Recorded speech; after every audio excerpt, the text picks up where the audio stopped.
Not yet. Now we're live. Hello, everybody. Welcome to this week's episode of Late Night Craft Talk. Yay. We are so excited, you guys. We have a really great show. We have a really great guest.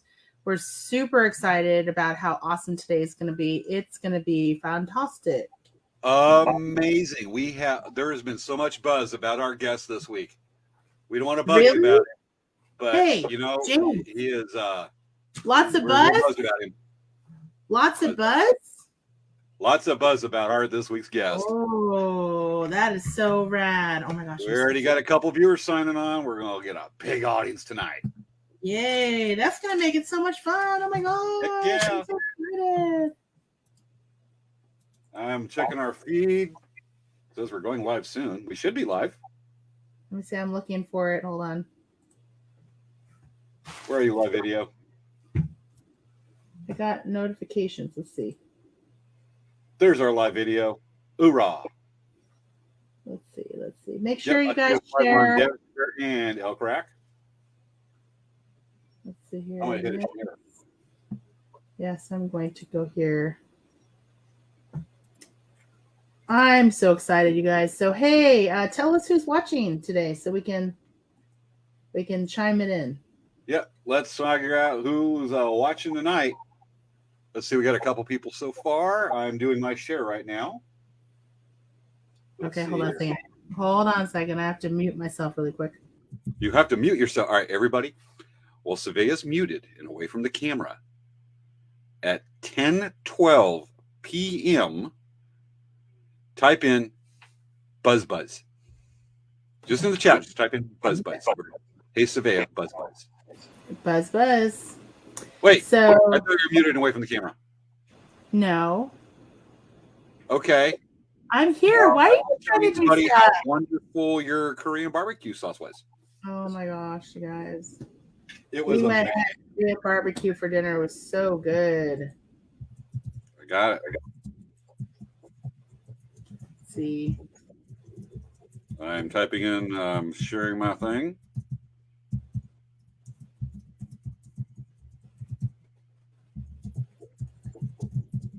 Interview Dan, B-Man Dan.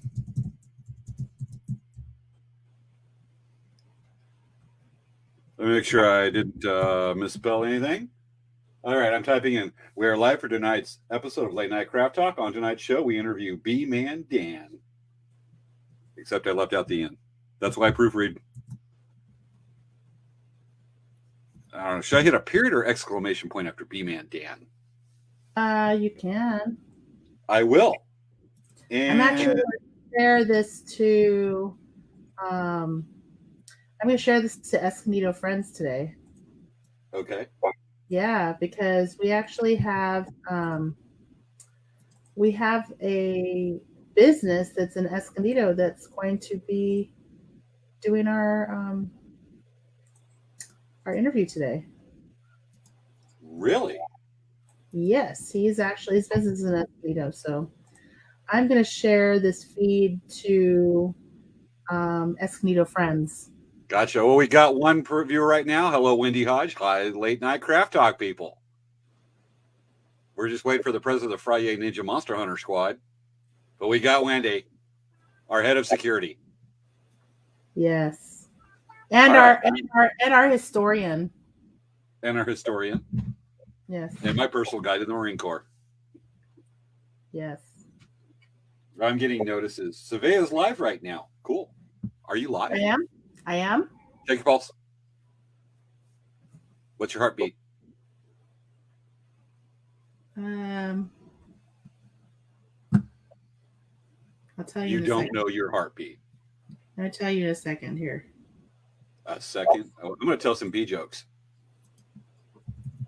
Oh, no, that's the compass. Hold on. Oh, here we go. That's not a compass. It's bee joke. My heart rate is 86 beats per minute. That's a good heart rate. That is good. Hey, Svea. Yes. What did the honeybee queen's dessert wobble? Wait, why did the honeybee queen's dessert wobble when she tried to eat it? What? Why did the queen honeybee, the queen of the colony, the honeybee colony, Why did her dessert wobble when she tried to eat it? I don't know. Because it was royal jelly. Oh, ha, ha, ha, ha. Well, you know what? All right, fine. What do bees use to style their hair?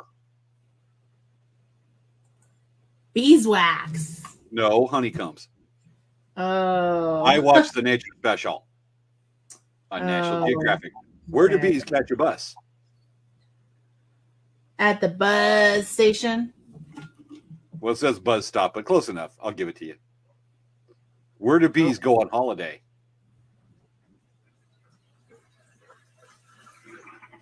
I don't know. Singapore and Beijing. You know what? They could also go bee comb. Hey, look at the screen. Look at the screen. There's bees.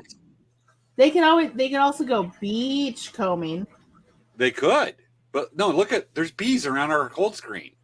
Yeah, how did you do that? I don't know, but they're buzzing around the camera. Look at that.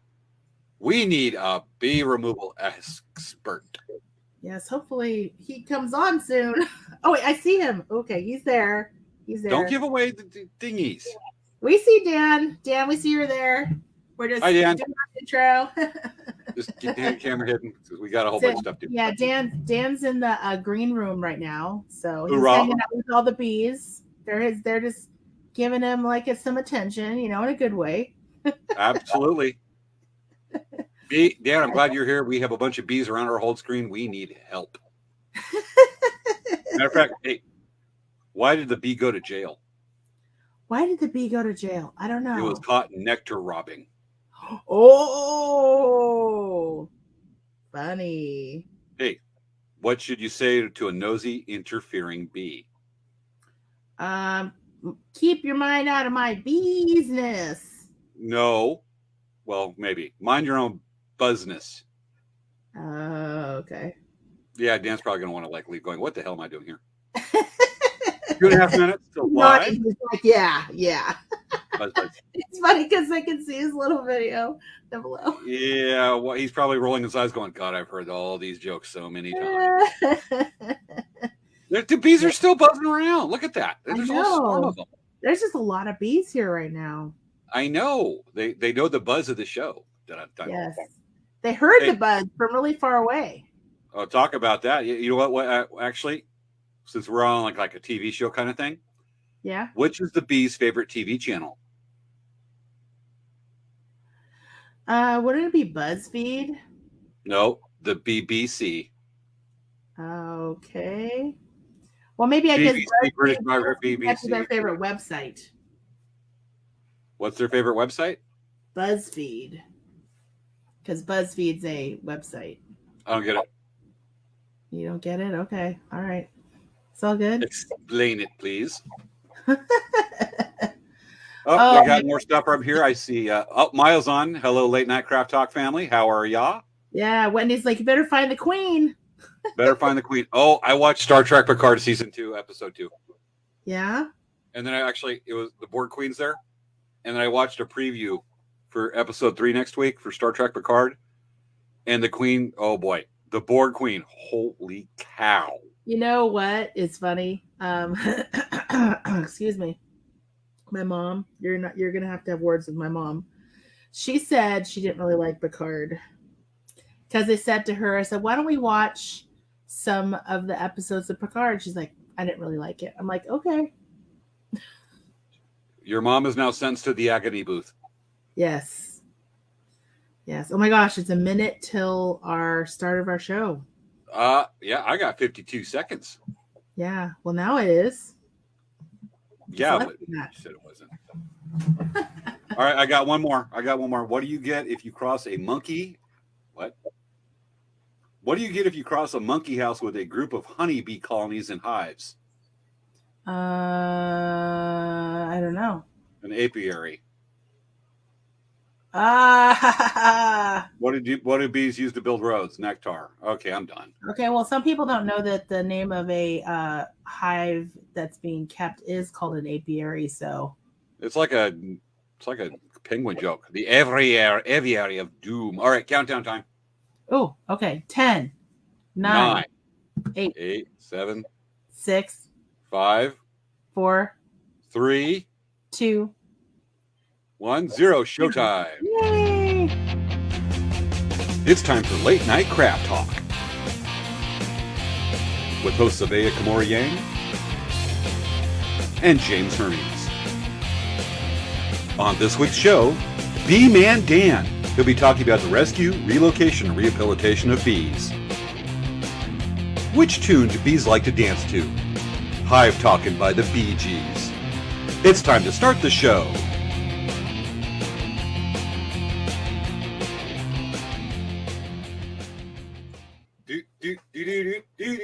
I'm jive talking, hive talking. Yay! Hey guys! Oh my goodness! Crazy times! Crazy times! It's gonna be a good night. Yes. And so, hello everyone. For those of you who haven't watched our show before, our show, we do it every week on Friday night, and 99.9% of the time it's live. And so you get to hear James and I talk about all kinds of interesting topics, getting guests, talking about all kinds of fun stuff. And this week we're really excited about. But if you didn't get a chance to yet, make sure you like and subscribe to our YouTube channels and our Facebook channels and our Twitch and our Twitter and all that kind of stuff. Hey, James. And so what's been going on with Elk? Are you Twitch face? No. So, hey, James, what's going on with Elk Rack this week? All right. We're getting some of our show schedule put together now that powwows are starting to come back. We'll announce the day, but we're hoping to be able to return with Pachanga Powwow. Yes, folks. Pachanga Powwow is back. After like 6 or 7 or 8 years, it's back. They're looking at moving it in the fall. It will not be 4th of July weekend. We're hoping for it. That is a personal favorite of both Svea and I's. We love that Pachanga Powwow. Not in 4th of July weekend, but yes, Pachanga It won't be 4th of July weekend. It's moving to probably September, October. We'll have the dates announced as soon as we know. Yes, but that's what we're doing. Otherwise, shows are starting to come together. We know our show schedule. Folks, you will be able to see us at Lakeside Rodeo, 3rd weekend of April, 4th weekend of April. And we will be at Koopa Cultural Days, 1st full weekend of May. And Palm Springs at the Palm Springs Village Fest every Thursday. I was there last night. That was fun. It was a fun crowd. So always good. So that's what's latest. What's going on with us. What is going on with the free puppy special at Dancing Bear? So there is no free puppy special. But I guess you misread that one. But well, let me look at the script. My bad. I know, James, that must have been something you just added in. I don't know. I didn't see it on the script. Never happens. Never go off script. But, we have been working really hard. We do have a staff shortage right now. So we are requesting that everyone puts in a reservation for shopping at our store. If you need a reservation and there is no reservation, you can always call us or show up and we will fit you in the best we can. But we're doing that just because we have a staff shortage and we're trying to make it a little easier to run the store. So hopefully that will be over soon. I don't know when it will be over. I'm thinking probably at the end of March. So that's cool. We are working on the graduation stoles. We're expecting our first batch to be done soon. We have had them at the seamstress for a while, and there's a lot that she needs to do. So it's been a little bit of a process. It's a little slow, but we're going to be getting them done soon. And that's everything for Dancing Bear this week. That's cool. All right. So we have our own show. It's 10:04. We're running a little ahead of time right now. It's luckily I never go off script. Folks, it's fun when we do that because seriously, sometimes I'll go a little off script and Svea's going, what are you doing or where are you going with this? It's like, James, what are you doing? And I'll be in the middle of You're killing me, Smalls. What? You're killing me, Smalls. I'm killing you small, like a little at a time. Okay, do you remember watching a show called The Sandlot? I know of it. There's a moment where the kid says to his friend, he says, "You're killing me, Smalls." Okay, got it. I'm just blogging. I'm blogging at the beginning of the show. Okay. Oh, you're blogging. Wow. What is wrong with walking around with a selfie stick or being on the internet, blogging yourself while you're on the internet? I don't know. I don't know. At what point is this not redundant? Yeah. Well, if you're live on your GoPro while you're live here, it might be a little redundant. I'm actually going to do that.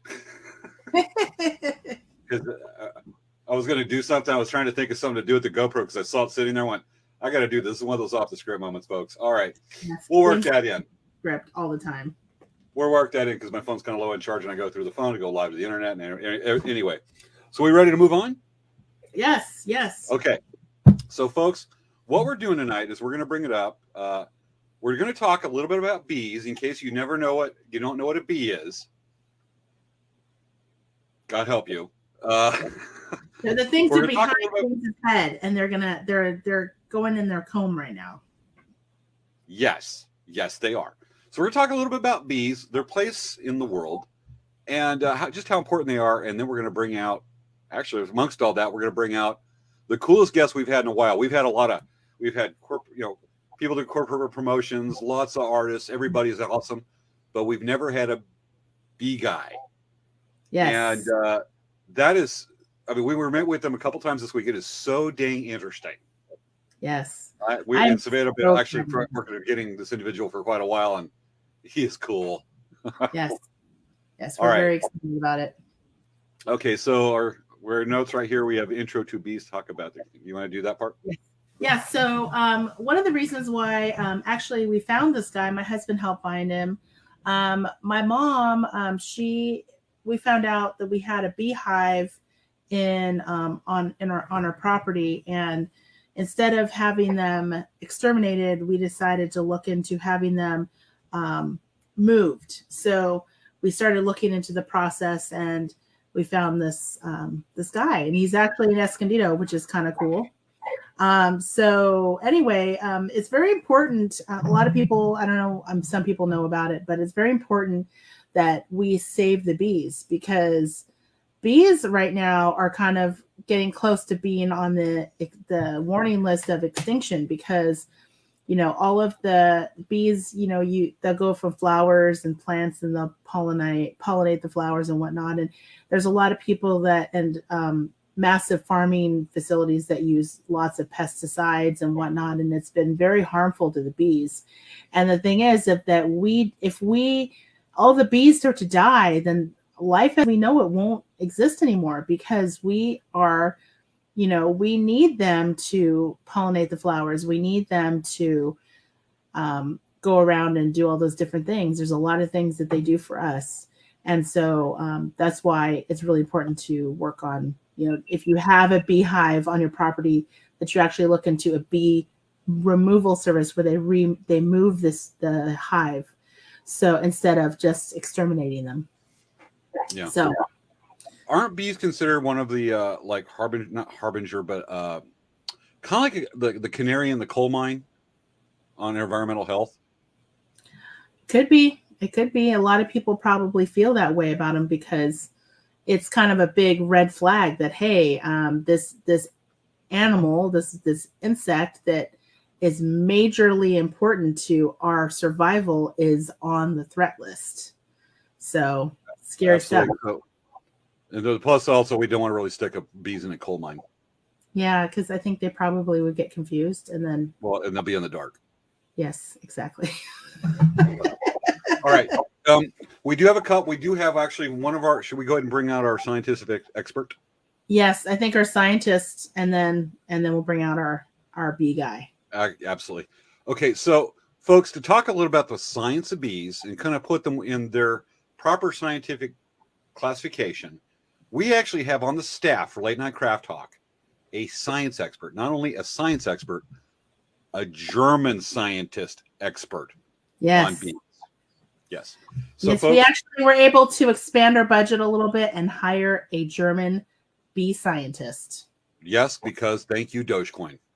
Yes, exactly. It's all in be all. I made another bee pun. Okay, folks, we'd like to introduce to Late Night Craft Talk, Dr. Bevarius, German scientist. Guten Tag. I am Dr. Bevarius, and I'm here to educate you upon the subject of the humble bee. Bees are insects with wings closely related to wasps and ants, known for their role in pollination and, in the case of the best-known bee species, the western honeybee, for producing honey. Bees are a monophyletic lineage within the subfamily of Botia. They are currently considered a clade called Anthrophilia. There are over 16,000 known bee species of bees in 7 recognized biological families. Bees are found on every continent except Antarctica. In every habitat on the planet that contains insect-pollinated flowering plants. Bees feed on nectar, pollen, and nuclear radiation. The pollen that the bees feed upon is primarily used as an energy source, and the latter primarily for protein and other nutrients. Most pollen is used as a food source for their larvae. Bees that feed on nuclear radiation, also known as irradiated bees, take on a morphological character resembling that of a bee soldier. The type of bee soldier that serves in the bee army and obey every command. Bee soldiers are developed by German scientists as foot soldiers in an evil organization too, like a hydra or a cobra, to face off against a nation's standing army and be defeated, so said German scientists can take over their world. You know what? I'm a German scientist. You know what that means? I'm that German scientist. Ha ha ha ha ha ha! I hereby warn the leaders of the world to surrender your country to me, or you will be swarmed by my armies of irradiated soldier bees. What? What is that? What is... No! It's a bee! I'm allergic to bees! It stung me! I'm allergic to bee stings! Quick! Someone get me an EpiPen or nuclear radiation irradiated honeybee home influenza! I hate bees! That guy, he's definitely a character, isn't he? Yeah, Dr. Bevarius is not quite what we expected, but yeah, maybe we need to add another $1.50 to the budget. I think we probably should have maybe checked it live or recorded it before instead of it being live, because then we wouldn't have had a really weird ending. Yeah, well, let's just say every time we bring on a German scientist, it does not go well for us. Yeah. We can attract evil German scientists a lot. Yes. Okay. But all with right. that, let's bring out our expert.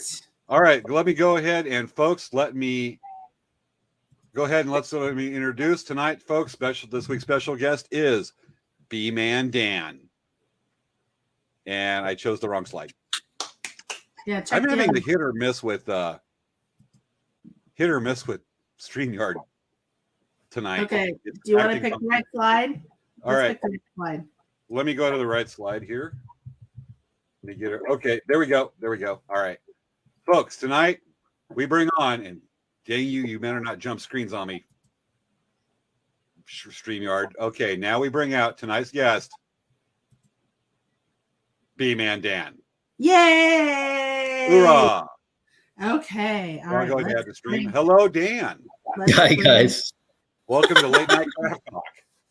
How are you doing? I'm doing great. I like that German dude. He was wonderful. Yeah. Bevarius? Dr. Bevarius. Yes. Maybe we'll give him your phone number so you guys can compare notes in the future. No. Oh, no. Okay. I just We're figured good. I'd see that might be good, you're on the same kind of industry kind of thing. Nah. He's on a totally different level than I am. It's okay. This way or this way? No, this way. He's got better hair. Yeah. Well, I'm sure that would you have an evil bee army if you could? I don't know. I think Svea would for sure, for damn sure. And I what like I you would already, do is I Dan. would tell This is them going to be you and I against you have to Svea go over to tonight. James's and go regulate. Wow, this is going to be good. Let's turn Svea red. Oh my goodness. Okay. So, Dan, tell us, how did you get started in this business? You know what? They picked me, so they're kind of stuck with me. But about 15 years ago, did you know in Escondido it's illegal to have bees on property anywhere?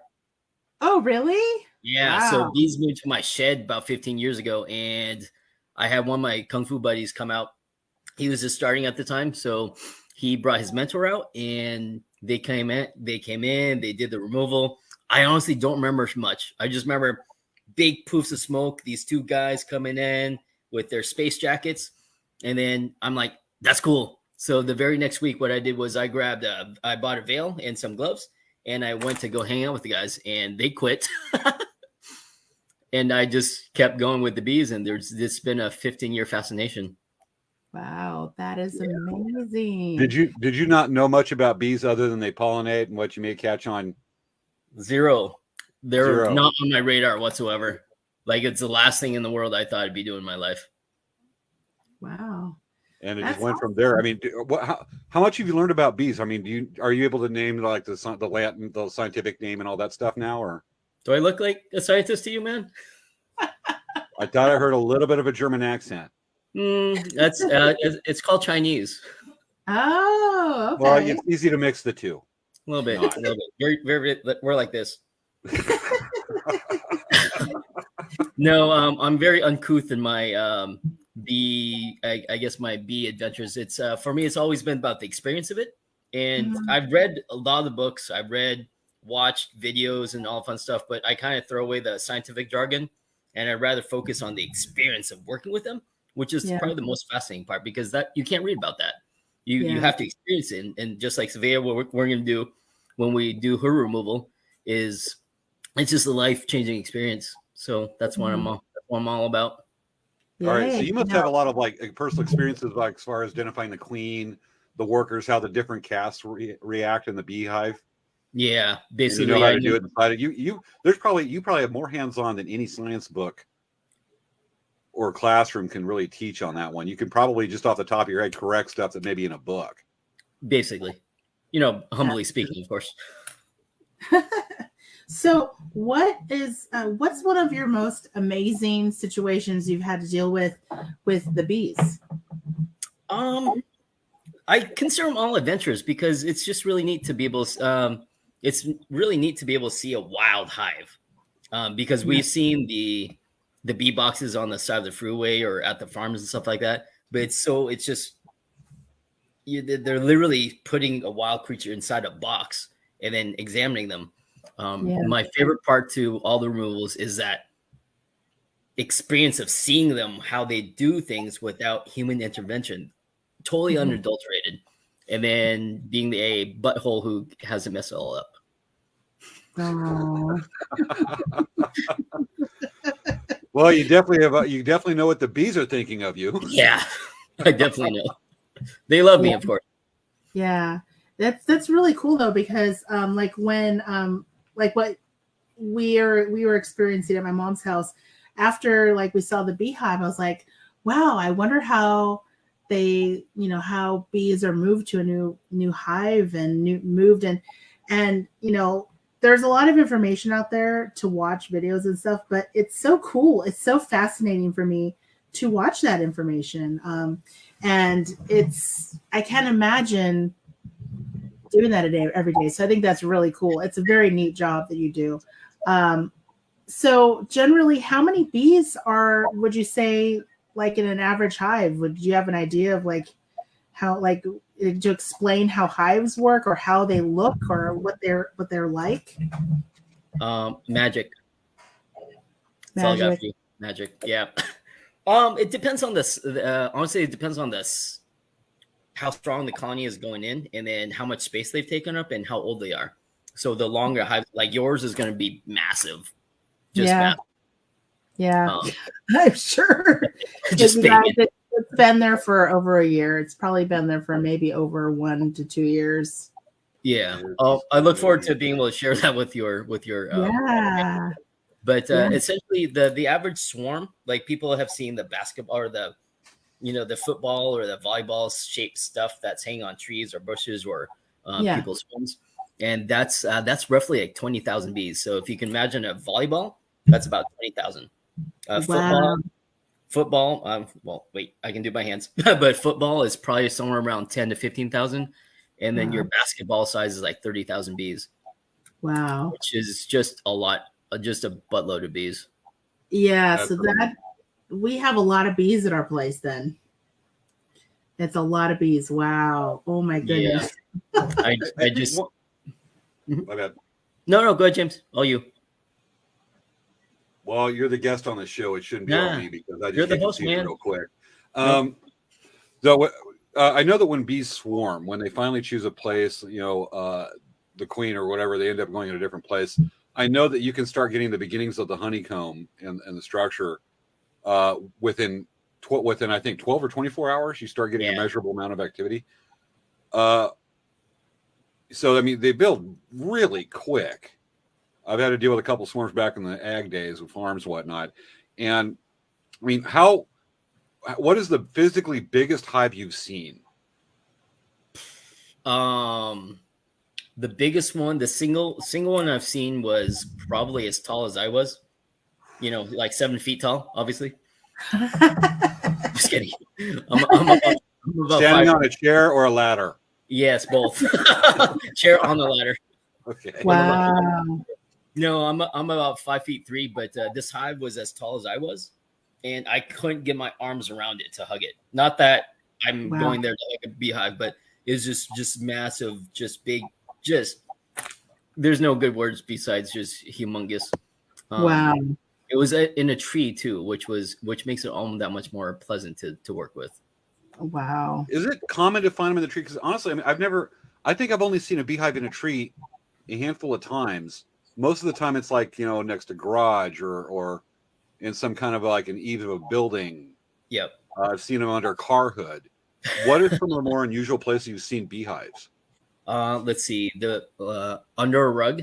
So a rug like haphazardly onto like someone's couch, and they built right underneath that thing. I've seen them in igloos, like your coolers. Oh, wow. Yeah. Tires, like just a tire on its side, and they'll build right inside of there. Weirdy, sketchy, lots of sketchy. Well, that's kind of our forte is sketchy projects, but that's why the trees. But to answer your question about the bees and trees, it's pretty rare. But we're in Southern California, so we don't really have a winter. So it's fine for bees to park themselves just about anywhere and still survive. Versus up north where it snows, that's just not going to happen. So is that where they typically are going to build a hive over there just to keep warm where they're close together? Yeah, it's just easier to stay enclosed. It's kind of like us car camping, either car camp or sleeping under stars. But if you're going to sleep under stars, then it's better not be freezing either, or have a really, really good sleeping bag or raccoon. Mm-hmm. So did you say raccoon? I did. Dude, no. I had to do something with the trash pandas a few weeks ago. Nice. Okay. They ripped up a kid's backpack and stuff to get into a kayak over the geez. Colorado River trip. Nice. The lovely trash pandas. Look at the pretty raccoon. I'm going, dumpster diver. That's funny. Anyway, so we have a question from our audience, which I think is kind of an interesting question. Yes. So she said, I purchased a little wooden bee house from Home Depot. What are your thoughts on those and suggestions or tips for how to properly use them? Are those, Caroline, I think you're referring to the mason bee jars or the mason bee or carpenter bees. I have one back there somewhere. Hold on. Let me grab it real quick. But can you grab that? Those from Home Depot are fine. In San Diego, what I found over the years is you have to go online to like Amazon and then buy the mason bee larva carcasses or the bait, like these things. See. But you have to get the little larva and insert them in there, and then this way you can propagate it. And once it has the scent of either the carpenter or mason bee, then they'll keep coming back to it year after year. That is very cool. Okay, so yeah, she said that's the kind that she has. Yeah, so because I know, so she's in Fallbrook, so Escondido, really, that's interesting. So you can have a hive in Escondido. Bummer. We have a lot of rogue clients. Essentially, hopefully no one works for code enforcement, but basically, so long as your neighbors don't complain and you sweeten the deal, give them chicken eggs or flirt with them a lot. Or if they don't like that, then stop flirting with them. But basically, if you make sure you're on good terms with them, you can definitely keep a hive on the property. The only time code enforcement gets involved is either you register your hive or someone complains that happened. Oh, so my story, the bees in my shed, the only reason why I had to get them out was because some person 7 houses away, their dog got stung. Oh. And I was blamed for it because they knew I had a hive in my shed, and that's how that went down. So Wow. it was $2,000 fine, jail time, or get the bees out. So wow, yeah, that's crazy. those guys are hardcore. Yeah, well, bees. I mean, the thing is, I mean, if not taken care of in a proper way, they can be dangerous, right? Yeah. So I could get it. You know, you want to make sure the people that have them are taking care of them properly. Right. Right. Wow, I know, because what's interesting, one of my dogs got stung by a bee several times, and different bees, obviously. And over the course of time, he had been stung so many times just from walking on the grass. He actually developed a very, very sensitive allergy to bee stings. And if I did see him get stung by a bee, or if he had been stung by a bee, I would have to take him to the dog emergency because he could potentially have asphyxiation. Jeez. Yeah. Sounds like you need a dog EpiPen.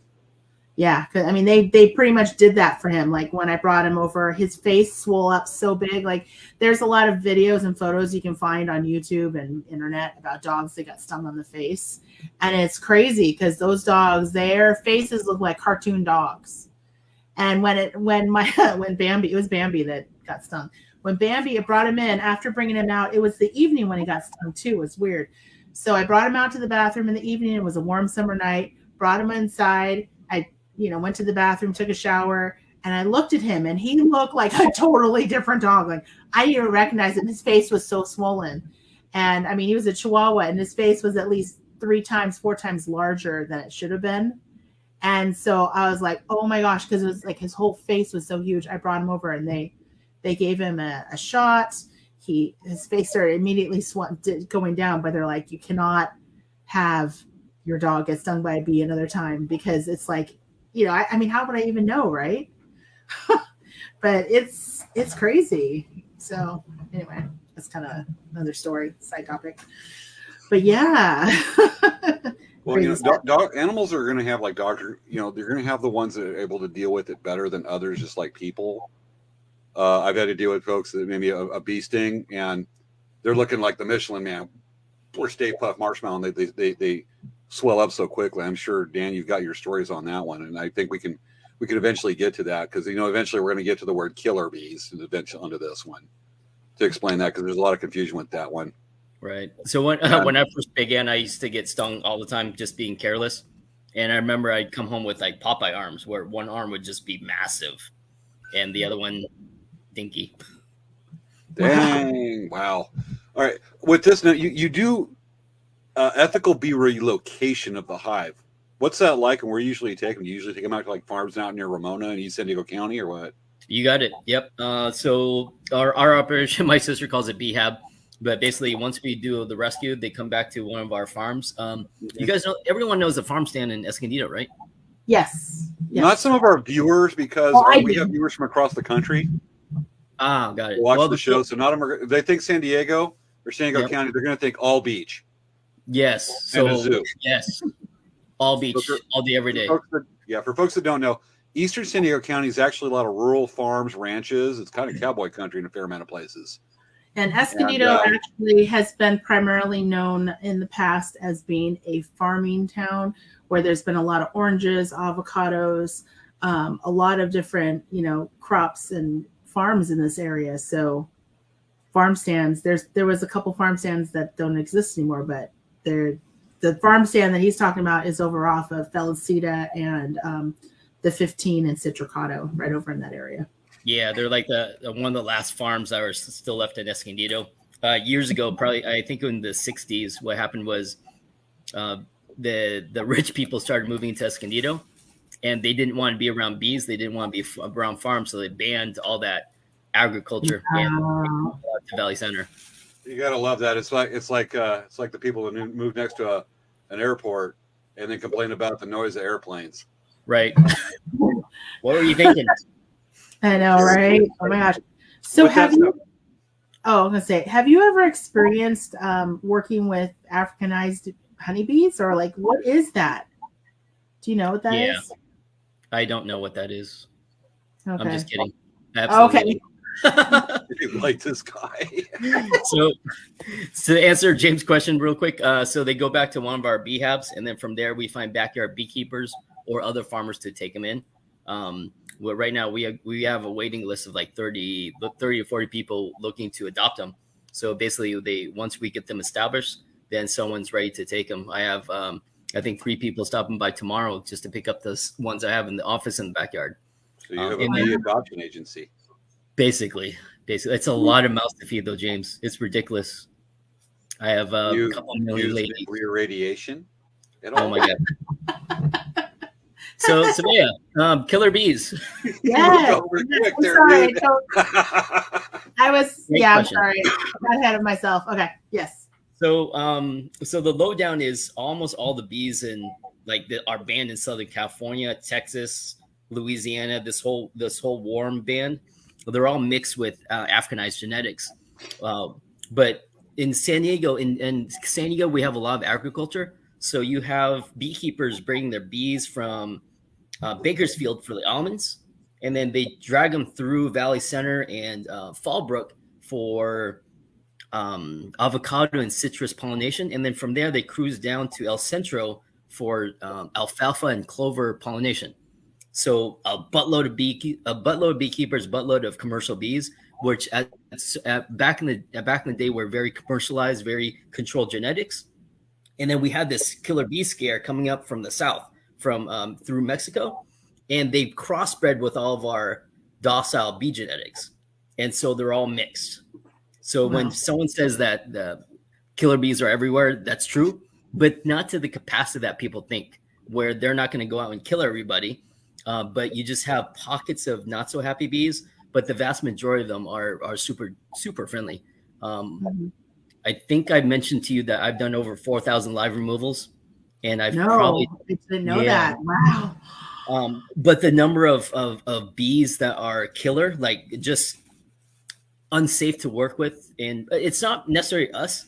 It's that when you start to work with them and they start harassing people around you.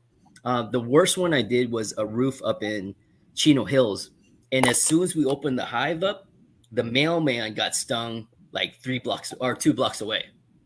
Wow. And then they just start chasing people all around. So that's where it gets really challenging. But there's ways to work with that. It just requires a lot more, a slower pace. But that's very rare.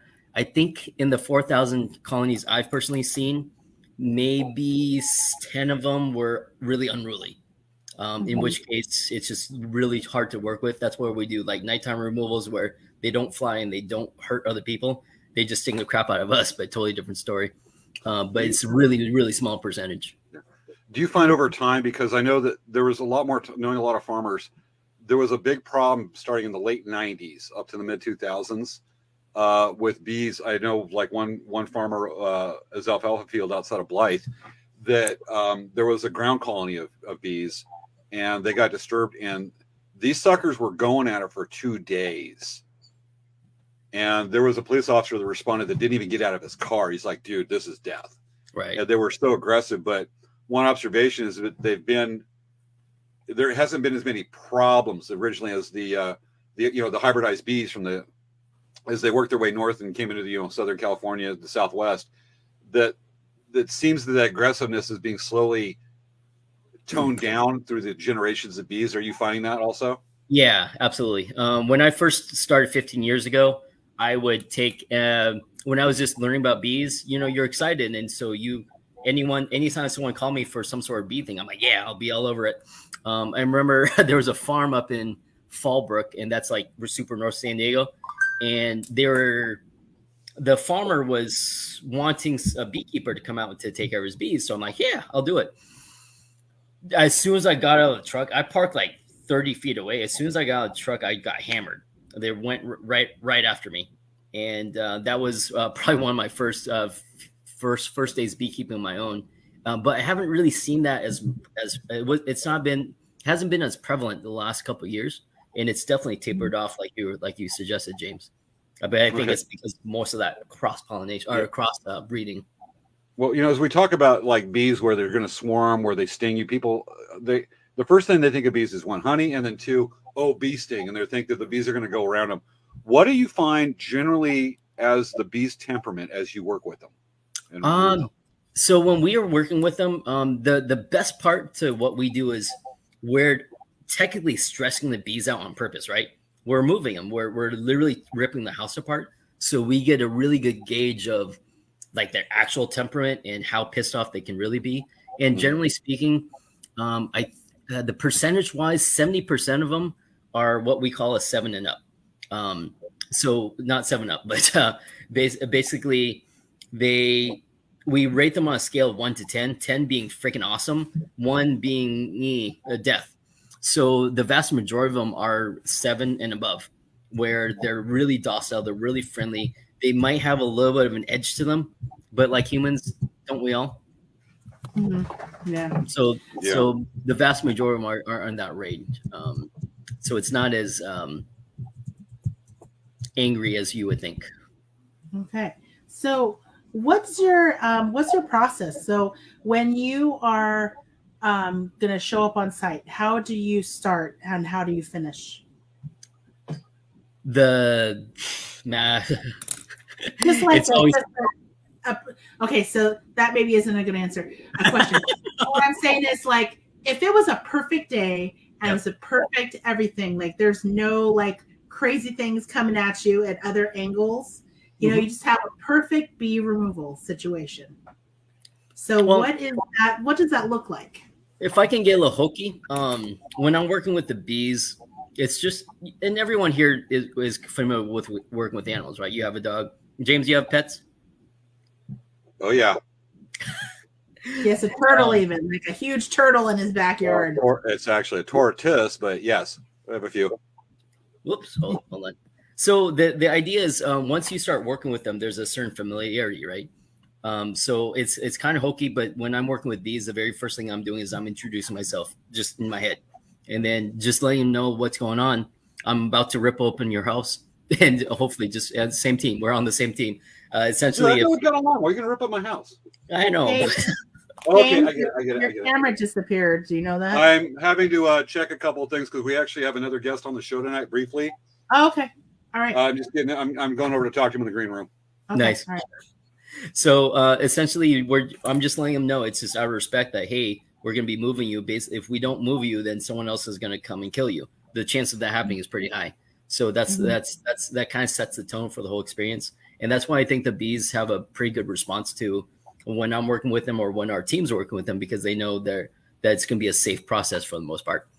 Aside from, accidentally dropping the hive. But from there, then we just have to figure out how they're getting in, and then we're using smoke to calm them down a little bit. The bees, like, we use words when we speak, obviously, but the bees communicate by pheromones, by smell. So if you can mask their ability to communicate that stranger danger, or what they call the attack pheromone, then they generally have a more mild disposition. And then from there, it sounds horrible, but I kidnap their babies. I'm a horrible human being, but instead of trying to find the queen, I kidnap the babies, because if I can move the babies, the bees will be incentivized to follow the babies, and the queen eventually follows the bees, if that kind of makes sense. And that works methodically every single time. And then from there, just waiting for them to get corralled into the temporary box that we're moving them, and that's about it. And then after that, depends on the level of service the client wants. We're basically cleaning out the pheromones, making sure that we can minimize the chance of a recurrence, and then sealing whatever we can up. Gotcha. We have a guest we're going to bring on. We have a sponsor, and I'm having to turn off the camera just so I can get over here, and I'm actually carrying the camera with me to the green room. We have a sponsor named Quarantinos for the show. It's our real fake sponsor. And sorry to do that while you're drinking, dude. I didn't mean to make you gag. But their spokesman is a gentleman named Earl, and Earl lives over. He'll explain when you see him. But I'm bringing Earl, and he actually has some beekeeping experience and removal. But he lives on a farm. He lives on a ranch, And so if you think it's time to bring out Earl, we can talk about ways that he removes, and Dan can compare notes and tell us maybe what's wrong with Earl's bee removal. Okay, yeah. I think that would be a good suggestion. Dan, Okay, Earl let me bring in Earl. Okay, Earl's Hi very there. professional. Earl is very professional. And Earl, this is B-Man Dan. Hi, I'm the spokesman for Quarantinos. Yes. And Quarantinos products. But before that, I removed bees as a bee removal guy from Quarantinos called No Bees Please. Okay, so hey, Earl, do you have any tips for B-Man Dan that you'd like to share? Or Well, I'd like to see what B-Man Dan has to say about this in my days of working with No Bees Please. This is what we do out here when I was doing beekeeping for Quarantinos out here in Now Here, Oklahoma, population 1. Okay. Now Here, Oklahoma. Good, he's got it. All right. So I wanted to share some of the methods we do here that we consider ethical and like nice to the bees here in Now Here, Oklahoma. Okay. So let me click the right button. James, give me the right buttons here as I pretend to talk to James. Here we go. The first one we do with No Bees Please is we use gasoline. Okay. And is gasoline considered ethical for bee removal by you Californians? Kerosene is not Really? gasoline. Yeah. Because we just take gasoline and flick a match and watch the bee works. You're so unclassy. You gotta do that with the cigar. They don't pay that much. Cigarette then, at least. And you can't find them from the local Piggly Wiggly or the Dollar General. Okay. All right. What's your next nugget of information? Our next one that we do is, and I'm really interested in kerosene. I see that works, but the next one is going to be, come on, thingy worked. All right, here we go. The next would be dynamite. It's a little more fun than gasoline, but doesn't last as long. Is that considered an ethical removal for a beehive? Rookies, man, you gotta use C4. Hey, is that up the game and gave me new goals? Earl, you guys are rookies over there, man. It's it's a booming good time. Population 1. The next one we use is a chainsaw because we want to scare the bees and go after them with a chainsaw. It's proven less effective than dynamite or gasoline, but we still try, or at least for bee removal, I can see where it is applicable. Interesting. You can saw it is the better method is to right. Yes. Well, the better method is just to run around naked. Oh, that would definitely scare them away, Earl. Well, it depends on how much I've had. Well, let's just say the inebriation sauce to make Earl certain sheets against the wind. That's how much he brings out a combination of the gasoline, the dynamite, and a chainsaw. That's why I'm on probation. Okay. Right. You got to do it naked next time. Yes. Well, here's our other method. We have a couple is a Tesla coil. So basically electricity and lightning to shock the bees. If you can't do it with the AAA battery, you're no good at what you're doing. With the what battery?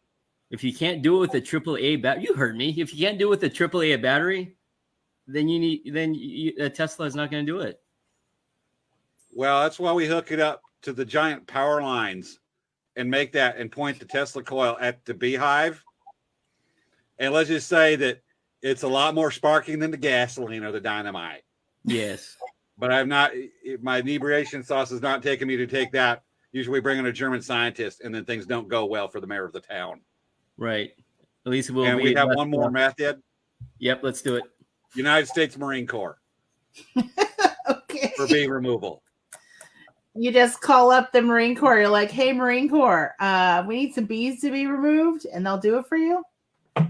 They've constantly told me no, but would they be effective at bee removal? Or is that overkill? It might be a little bit overkill. I prefer the Navy, honestly, but whatever. Well, yeah, because the Marine Corps is the Department of the Navy. I'm about to get my butt chewed out by somebody named Wendy Hodge when I get done with this character. Last one here, because she's with the Marines. Hoorah. With this one, I bring out the last option. Giant artillery. Wow. Yes. You win, Earl. Okay. Is that an ethical bee removal right there? Absolutely. If you're the one in the cannon. I don't want to be in the cannon. No, Earl, all of these things. I mean, are you really trying to save the bees? Because, I mean, it doesn't feel like you're trying to save the bees. Who said anything about saving the bees? I just got carried away in the moment. Okay, Earl. Which I guess is considered unethical in today's standards now that we are a progressive species. Yes. Okay. Hey, Earl, Yes. do you want to put James back on?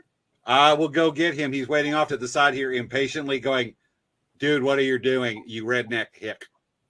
That's exactly what I was thinking, but he said it, not me.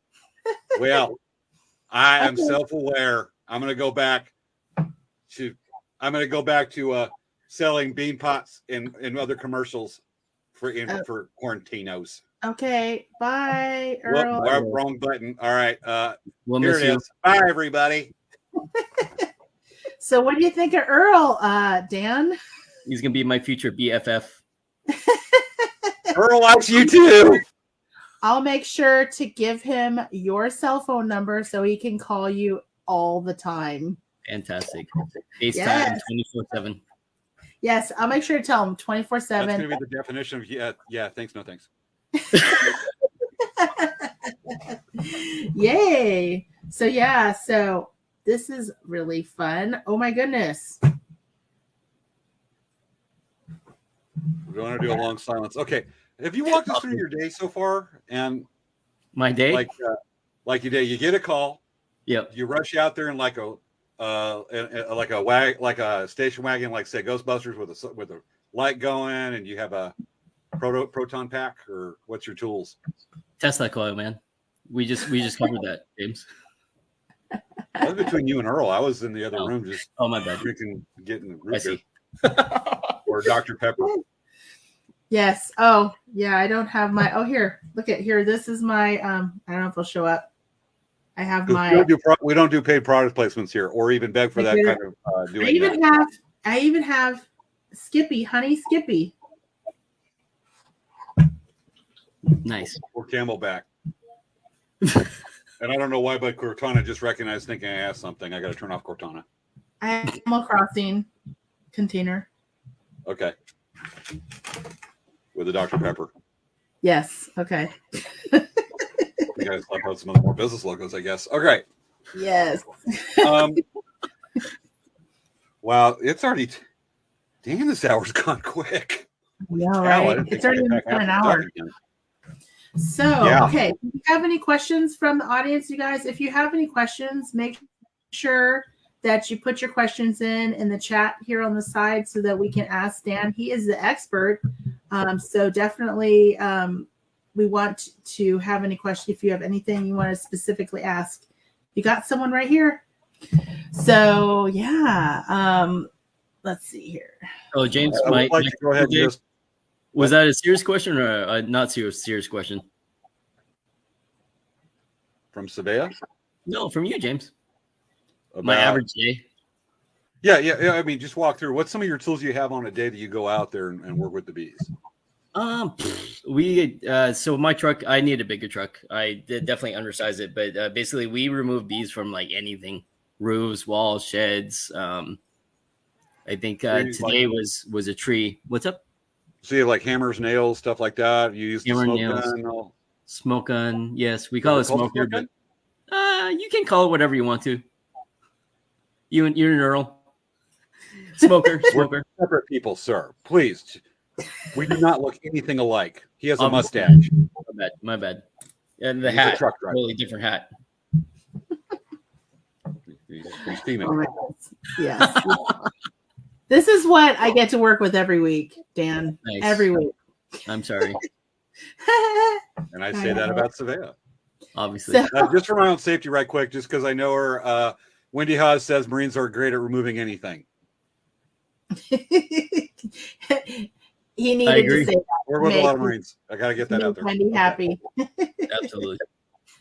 So let's see. Dan, in your opinion, why is it important to do bee removal versus exterminating? The short answer is because we need them to eat, not eat the bees, but basically without them, we don't have pollination for the foods that we have. I know. Most of the reports say it's 1/3 that relies on direct pollination. It's actually closer to like 2/3 because you're not accounting for what people eat meat wise, because we need the bees for alfalfa and clover pollination, because without that we don't have livestock feed. So basically, if we don't have the bees, you're not going to eat anything unless you're going to eat fish or kelp for the rest of your life, and that's only going to last so long too. Mm-hmm. But that's in my opinion, that's like the number one thing. Number two, the second part, I think James, you hinted on earlier, was they're that gateway between the wild kingdom and then our human kingdom, and whatever we muck up with them, there's a huge repercussion that's happening on the back end that no one ever realizes.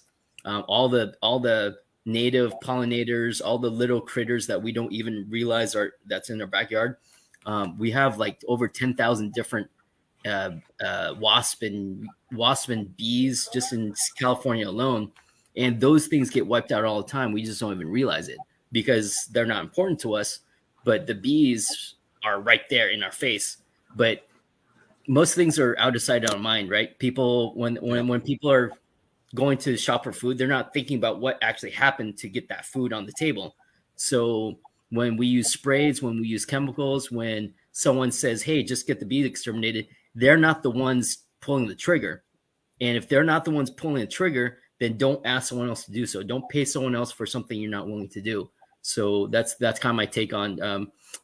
I started homesteading and farmsteading, so I grew my own chickens, I grew my own rabbits for meat, and it's a different. It changes you once you're the one who has to literally pull the trigger on consuming the food that you have. And the same thing with trying to kill another creature, another animal. It's easy to have some pest control guy do it, but if you're the one doing it, I bet you 99% of the time people aren't willing to do it, but they're so removed from it. But that's kind of my personal take on it. Nailed it, dude. You nailed it. So Caroline has a question. She says, do you have an assistant? Do you do this all by yourself, or do you have an assistant? No, I actually have a team to do what we do. There's no way I can do this by myself. But always looking for more help, though. We have assistant wranglers and we have assistant beekeepers, and then eventually we have move up into different levels of wrangling and beekeeping. So always looking for good help, good solid people. So if you if anyone is interested, they could just contact their local, like, so say if someone's not nearby and they really are interested in helping with bees and relocating them, it's something that they could contact, and usually people will be really receptive to, people wanting to help. Yeah, most beekeeping associations throughout the country. I work with the San Diego Beekeeping Association and the Orange County Beekeeping Association, as well as code enforcement. But basically, whenever they come across issues, we're usually top of the list for the sketchy projects. On Orange County, basically, anytime a project comes up that people don't want to touch, they refer to us. But each association has most of the associations will have a list of people that will do live removal, paid for or unpaid for, and that's probably the best thing to do. Number one, whenever someone comes across a beehive that moved into their house or whatever. Would now be an appropriate time for bring up your website? Sure. Okay. Yeah. So we have here beemandan.com, and it just shows, of course, your contact information, beekeeping services, about starter colonies. What's that? So that's part of people who want to adopt the colonies that we have. We have different levels of services. Essentially, we have people who are just looking at just wanting to rescue, and then we're full service, just like our removal, just like our bee removal. But basically, we have clients who want bees on property. They love supporting that idea of saving the bees, but want nothing to do with the work of it. So they'll hire someone like my sister, and she'll come out, she'll set up hives, and she'll maintain them on a regular basis, just like a gardening service. And then she'll make sure they're healthy, they're happy. And then at some point, usually twice per year, we'll do mini harvests, and they get the honey for being a good steward of nature. And then we have other clients who want to learn about bees and have no idea how to get started. So they hire us to come out, help them mentor, help them get set up. And this way we can help watch out for issues that they may come across and nip it before it becomes an issue, just because we've been doing this for a little while now. Gotcha. Mm-hmm. Just scrolling through your website so people can see a little bit. You know, Yep. It says right here, host a beehive, starter colonies, beekeeping services with the drop down with the mentoring that you mentioned, hive maintenance, and even with the removal services on there. So all things for the safeguarding of the bees. Basically. Yeah, basically that's right. Everything bee related. And Yeah, we have another. Yep, and we have another website, We Save Bees, as well. And then we just started a foundation as well. Mm-hmm. Okay, so Carolyn has another question. What's the cost to set up a beehive, and just like kind of in a ballpark? So say someone does want to have a beehive on their property, like what can they look at, financially, what cost? That's a great question. So I will say it's going to run, like, to start with all the gear that you need, roughly $750. So you're talking about bee boxes, the frames, the smoker, the suits, the tools that are required. And then it depends on how handy a person is. You can shave off some money by building certain things yourself. But the one thing I do not recommend is don't try to build the box itself if it's your first hive. Get something that's tried and true and simple. This way you don't have to worry. You're limiting a whole variable of trial and error. So keep that simple. You can always find stuff on Craigslist or eBay for people just trying to offload their equipment super cheap. So if you're really frugal about it, you can get away with it for like $200-$300 for everything, because there's a bunch of people on that wave of like farmsteading, homesteading. They got interested, and then they're like, I don't want to do this anymore, and they'll just offload their gear. But otherwise, $750 is a really good safe expectation. That's up there, but not out of the realm of possibility or doability, really, on that one. So, like, if you have it set up, you said that for someone to come and maintain the beehive or learn how to maintain a beehive, like, what does maintaining a beehive require? Or what kind of process is that? That's a great question. So ironically, I've seen 2, 3, 10-year-old hives, and they do just fine without human intervention. So over the years, and now the code enforcement, I hope no one's on code enforcement, they'll yell at me for saying this, but some hives just don't need to be maintained. Just like yours, Svea, the ones inside the box, they've been doing just fine without needing us for the last year. The only thing is, with humans working with them, I don't like the word beekeeping because it's not accurate. It's stewardship, because the bees don't need us. They do just fine without us. It's just that if we want to partake in sharing their resources, then it's our job to create a space for them that's conducive to their success. We're just we're just doing things that make their life a little bit easier in exchange for a safe space for them to be in. That's it. That's as far as I'm concerned. But it's really good to be able to check on them at least once a month for those who are inclined, and that's where you can just catch problems before they occur. Again, not that they really need it, but it's just, if you want the honey production, then there's things that you have to do to help maintain that. It's just like chickens, right? You can technically free roam your chickens in the backyard, and they'll eat bugs, they'll eat grass, they'll be just fine. But you may or may not get optimal egg production, or you are going to get coyotes or hawks that are going to fly down and eat them. Yeah. So I've always wondered this: how long do queen bees live? Up to, on average, she's really productive for 3 to 5 years, and I've had queens live up to 5 to 7 years. No shit. 3 to 5 is like her premium age. Most of the commercial beekeepers working with them, they usually go through a 2-year cycle, so 2 or 3 year max Once she hits 3 years, then she's retirement age, and they usually will replace her. I generally let mine just go through the whole cycle and let them retire on their own accord. Mm-hmm. And then, so I mean, obviously, when they have the baby bees, because the honeycomb is like it's actually like the what's it, like a place for baby bees to be, right? So they obviously have male and female bees, right? Yes. So the female bees, eventually there'll be a queen, right? I mean, I don't understand this. That's what I was asking you. Do you know? Good question. So in the bee hierarchy, you have one queen, and then the rest of them are technically princesses. The vast majority of a hive that you will ever come across is almost all female. That's why I work with bees, because they're female. The boys, there's only a couple boys every couple months, and otherwise, when their use is done, which is all they're good for is mating. Once they're done, they get kicked out of the hive, and then it's all female again. Amazon style. It's ridiculous. But yeah. So the hives, when you're working with the honeycomb, is used for the babies. It's used for pollen. It's used for honey or nectar, and they just cycle through whatever they need. Once we do your removal, we'll have all sorts of visuals to share with your family. Yeah, I know. I'm so excited. So Dan's going to be coming to our place in the next week or so, and he's going to be helping us remove in. My mom and I are going to help out. We're so excited. Oh my goodness, we're so excited about that.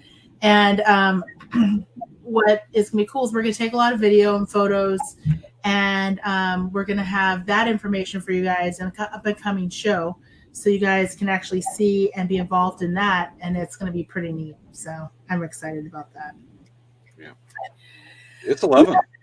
And then guess what? It's already an hour. This was an hour already. Can you believe it? And I look at the clock. It's like, oh, we still got 30 minutes, and I know what's going to happen. I look at the clock a couple seconds later, and it's 20 minutes has passed. Yeah, freaking early. It was quick. Yeah. Well, I had a group of jokes I was going to line up and see you get your rating on, but we're already at 11. Unless we want to do a couple minutes overtime. You're the boss, man. It's Svea. It's up to Svea. Yeah. So I looked your way. How many minutes do you have of jokes? Up to 5. Okay, do 5. Okay, go for it. I'll make her quick. All right, Dan. So we're gonna have you quickly rate these jokes, because you probably kind of like when I taught nap arrowheads, which is chipping arrowheads. I say napping. Svea does this, and I go, "Go boy!" Like I haven't heard that a million times. You've heard these too, but let's get your rating. You an expert on these bee jokes, shall we? Yes. Okay, let's make it real quick. Scale of 1 to 5. I don't know why it's doing the strobe light right now. 7. Let's just remove that and try showing a share again. Stop screen. Okay. Sometimes these lovely technical difficulties. Let's try it again. All right. What kind of bees live in graveyards? Zombies. Your vote? It never gets old, but I'd say a solid 7 out of 10. 7 out of 10. Okay. What is a bee's favorite dance music? Bebop. 7. 7. Yes. Tough crowd. What's a bee's favorite Spice Girls song? Wannabe. 7. All right. When do bees get married? When they've found their honey. That's so cheesy. Are these new to you? Some of them. No, this one is. Okay. Still give me a 7.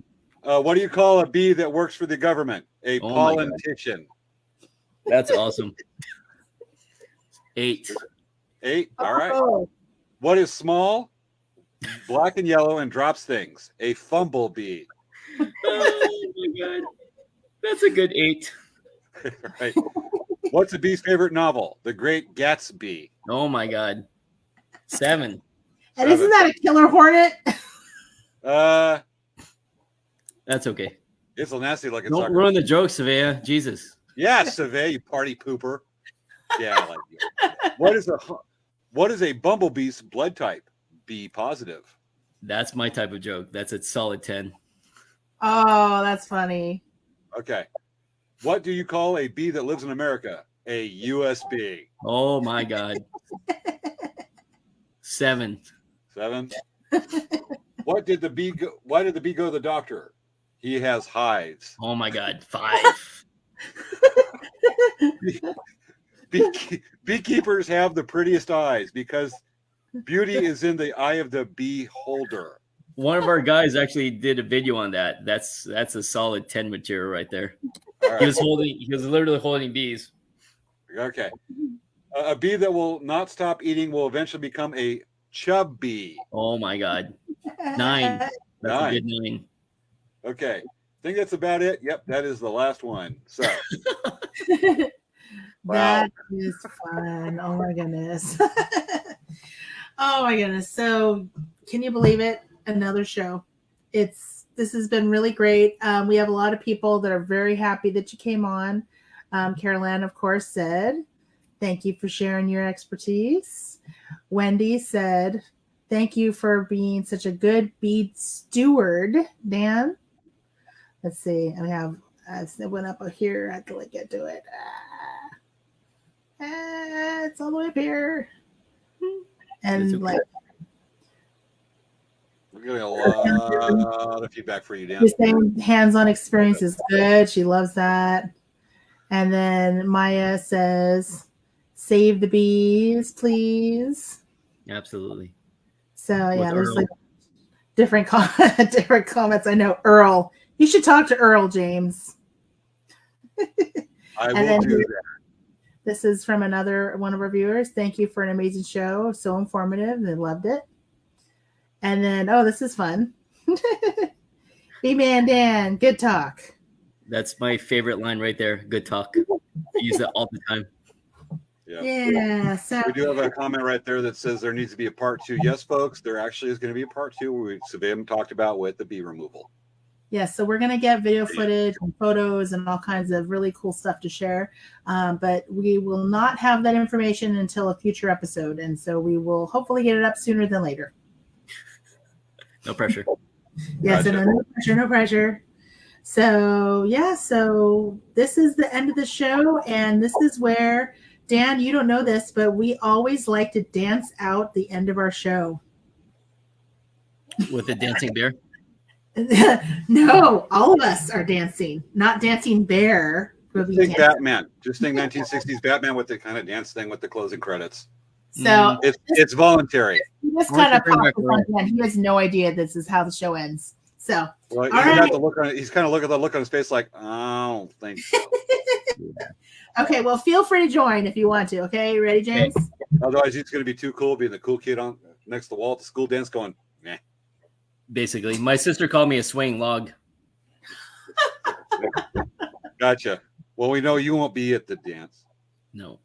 Be This guy. Uh, I can keep my day job. All right, folks. yes. This has been another episode of Late Night Craft Talk. Any parting words, Dan, for us or the bee community? Be well. Be well. Be Of happy. course, guys, if you want any more information, do go contact Dan. He's a really great wealth of information. And if you're local, he does really great bee removal service. And Dan, just so you know, at the end, when we say goodbye, folks, don't clock off yet. Okay. Okay. All I right, think it's- All right, James. folks, this has been another episode of Late Night Craft Talk. Thank you for watching. We'll see you next week. Cue tap dance. What the hell?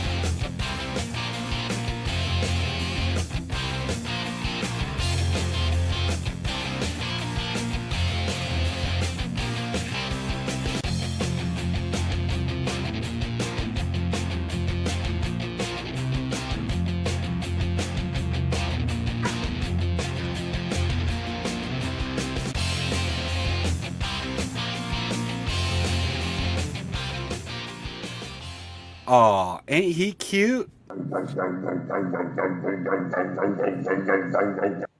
Good night, folks.